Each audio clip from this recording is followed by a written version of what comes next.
All India Congress party 140వ ఆవిర్భావ దినోత్సవాలు రాజన్న సిరిసిల్ల జిల్లా కేంద్రంలో పతాకావిష్కరణ గావింపై చేసుకుని ఆనాటి కాంగ్రెస్ పార్టీ ఆవిర్భావం చరిత్ర, భారతదేశ ప్రజల కోసం కాంగ్రెస్ పార్టీ జెండా అజెండాగా నిలబడి బ్రిటిష్ పరిపాలకుల చేతుల్లో ఉన్నటువంటి సందర్భంలో ప్రజల పక్షాన పోరాటం జరిపి స్వాతంత్ర్యం తీసుకుని వచ్చిన నాటి నుంచి కూడా పేద ప్రజల సంక్షేమమే ప్రధాన లక్ష్యంగా ముందుకొని పోతూ ప్రపంచంలోనే భారతదేశాన్ని అగ్రగామి దేశంగా మార్చినటువంటి పార్టీ ప్రపంచంలో ఏదైనా ఉందంటే కాంగ్రెస్ పార్టీ.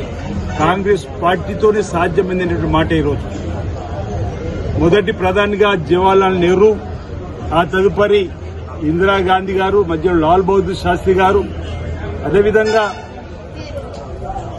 రాజీవ్ గాంధీ గారు, పివి నరసింహారావు గారు, మన్మోహన్ సింగ్ గారు, యూపీఏ చైర్పర్సన్ గా శ్రీమతి సోనియా గాంధీ గారు ఉన్నటువంటి సందర్భంలో అనేక అభివృద్ది కార్యక్రమాలు, పేద ప్రజలకు ఉపయోగపడే పాలసీలు తీసుకొని వచ్చి గరీబీ అటవ నినాదం, పేద ప్రజలకు పోడు భూముల పంపిణీ చేయడం, రాజ్యభరణాలు రద్దు చేయడం, బ్యాంకులను జాతీయకరణం చేయడం, ఇల్లు లేని వారందరికీ ఇందిరమ్మ ఇల్లు కట్టివ్వడం, ఉపాధి హామీ పథకాన్ని కూడా తీసుకొచ్చిన సందర్భంగా పేద ప్రజలకు గ్రామీణ ప్రాంతాల్లో ప్రతి గడపకు చేరుతున్న సంక్షేమ కార్యక్రమం ఎప్పుడు మొదలైందంటే కాంగ్రెస్ పార్టీ జెండా పేదల పక్షాన ఉన్నదని చెప్పడానికి కోసం ఇన్ని కార్యక్రమాలు అమలుతున్న వేళ గత 12 సంవత్సరాలుగా భారతదేశాన్ని పరిపాలిస్తున్నటువంటి పార్టీ భాషా ప్రయుక్త రాష్ట్రాలుగా విడిదీయడానికి పనిచేస్తుంది.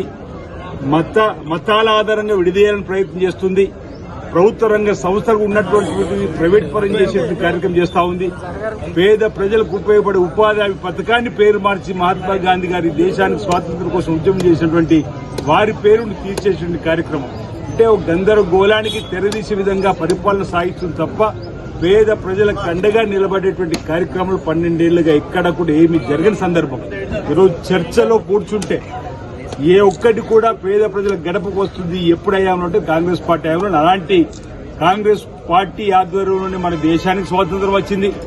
అదే కాంగ్రెస్ పార్టీ జెండా ప్రభుత్వం ఉన్నప్పుడే తెలంగాణకు కూడా 4 కోట్ల ప్రజల ఆకాంక్ష నెరవేరినటువంటి సందర్భంలో ఈరోజు కాంగ్రెస్ పార్టీ ఆలోచన విధానాన్ని మరింత పదును పెడుతూ ఇప్పుడు ఏఐసీసీ అధ్యక్షుడు మల్లికార్జున గారి నాయకత్వంలో లోక్సభలో ప్రతిపక్ష నాయకుడు ఉన్నటువంటి రాహుల్ గాంధీ గారి ఆధ్వర్యంలో సోనియా గాంధీ గారి సూచనల సలహాలతోటి రాష్ట్రంలో కూడా మహేష్ కుమార్ గౌడ్ గారు పీసీ అధ్యక్షులుగా గౌరవ ముఖ్యమంత్రి రేవంత్ రెడ్డి గారి ప్రభుత్వాన్ని ప్రజలకు అండగా తీసుకొని పోతున్న సందర్భాన్ని కూడా ఒకసారి గుర్తు చేస్తూ భవిష్యత్తులో కూడా కాంగ్రెస్ పార్టీ జెండా పేద ప్రజలకు అండగా నిలబడి పేద ప్రజల అభ్యున్నతికి పాటుపడుతుంది.